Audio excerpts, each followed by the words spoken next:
Court calls case number 15-30215, United States of America versus Glenn Bates. Good afternoon again, Your Honor. Doug Salzenstein on behalf of the United States.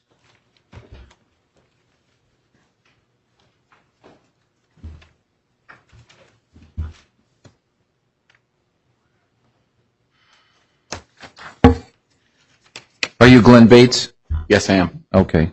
It's Glenn Allen Bates, correct? Correct. Okay, Mr. Bates, this is the time set for your initial appearance on a criminal complaint, which charges you with theft, embezzlement, and conversion of government funds over $1,000. Before I proceed any further, because I know this is your first time in court on this, I want to make sure that you understand some very important rights that you have under the United States Constitution.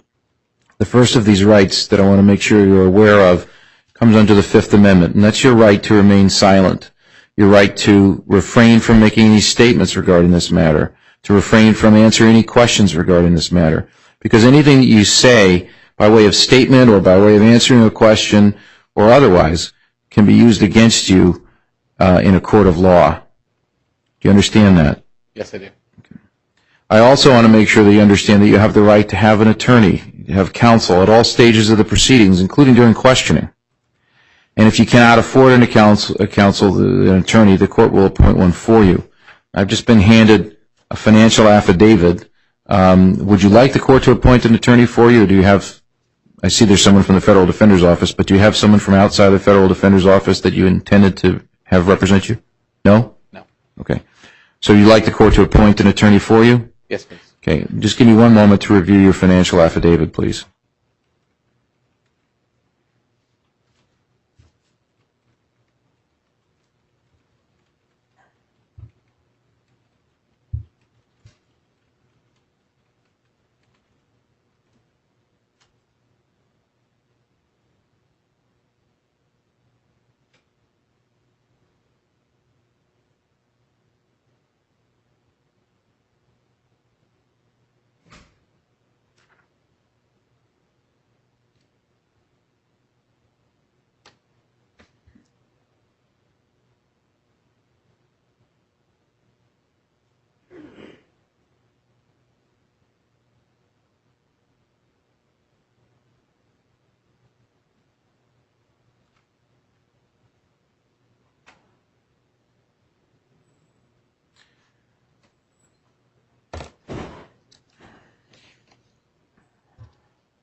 You're currently employed at Walmart?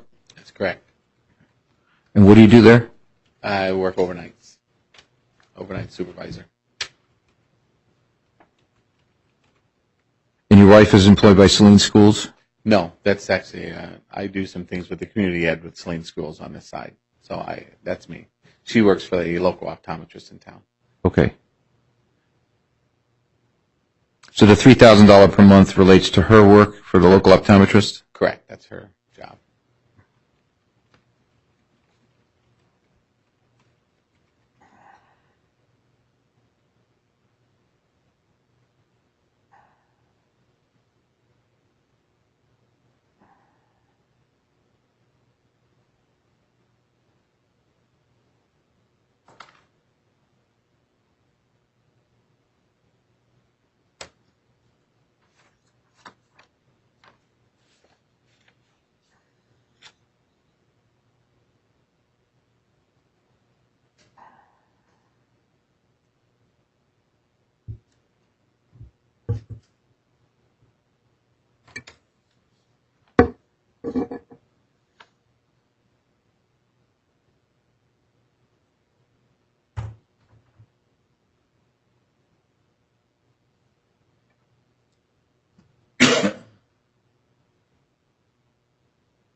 Okay, the court is going to appoint the Federal Defender's Office. I am going to make it subject to you making a payment of $100 per month towards your defense.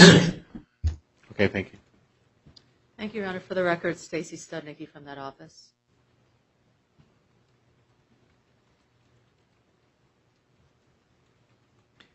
I'll make that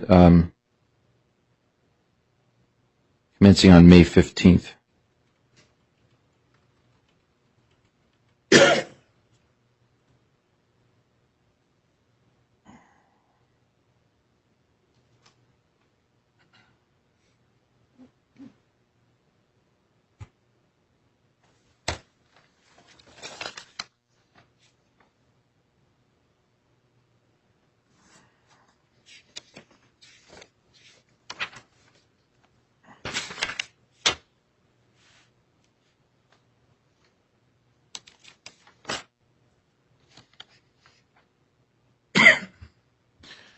What is the government's position with respect to detention?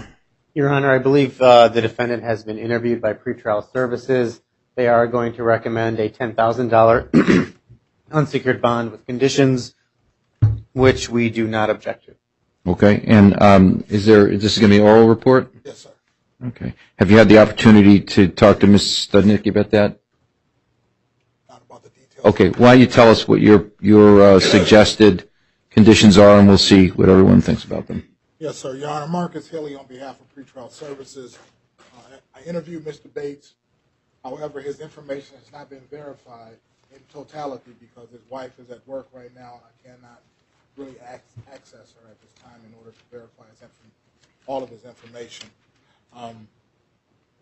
He is 57 years old, native of Indiana.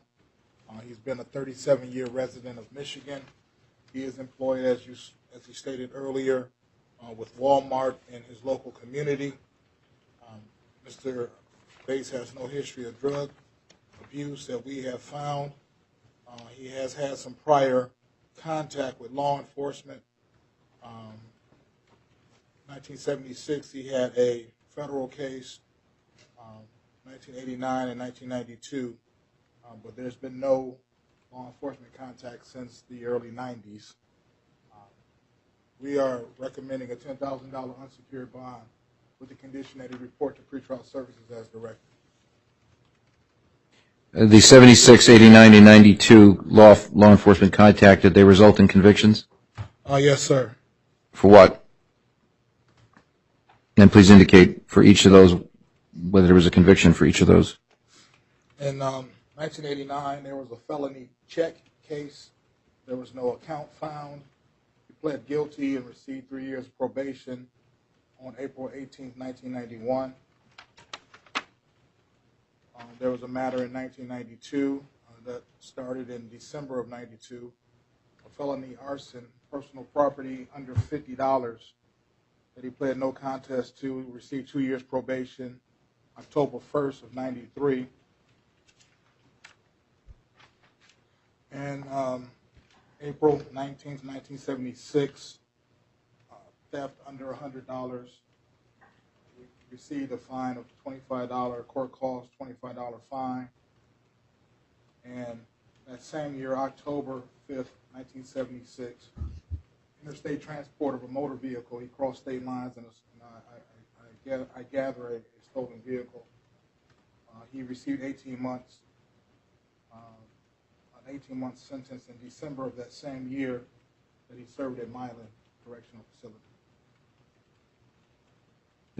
I take it pretrial services is not of the opinion that he poses any sort of a flight risk or danger to the community at this time? That's correct. Okay. Mr. Salzenstein, what's your position with respect to that? Your Honor, we do not object to those conditions. Okay. Mr. Nicky? No, Your Honor.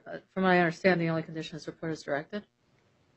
We don't object. And the $10,000 unsecured bond? Yes, Your Honor. Okay. Well, the court agrees that those are reasonable conditions, and I will order, Mr. Bates, that you be released upon the condition that you, subject to a $10,000 unsecured bond. What this means is that you don't have to actually put any money up at this time, but if you violate your bond conditions or you fail to appear for court or anything you're supposed to, then you can be convicted of that, which is a serious thing because you could be charged with that separately from what you're charged with here, but also it would mean that you owe the government $10,000. It also could mean that you end up being detained rather than out free during during the time leading up to trial. So it's really important that you follow your bond conditions. Your bond conditions, quite frankly, in the universe of bond conditions are really quite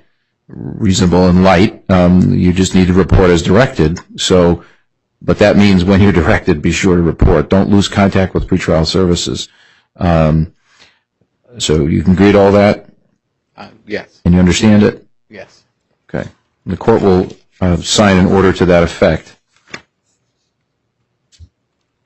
Preliminary exam will be May the 26th at 1 o'clock. And the preliminary exam that's just been referred to, Mr. Bates, is that you have a right, because you're charged on a complaint, you have the right, and I think you were sitting in court when I probably explained this to someone else, but I'll make sure you understand it. You have the right to really put the government to its paces to have the government show that it has probable cause to proceed with this prosecution. And that can be done in a few ways. One way the government can do it is by going to a grand jury and obtaining an indictment, which would demonstrate probable cause. But another way to do it, if they don't obtain an indictment, is that you could have a preliminary examination, in which case a judge will hear the government's evidence and make the determination whether there's probable cause.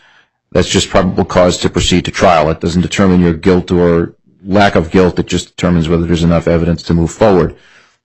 You, as your attorney will explain, you can also waive that right, and you may or may not do that, and that's not for today. I'm sure you'll tell the court about that in the future.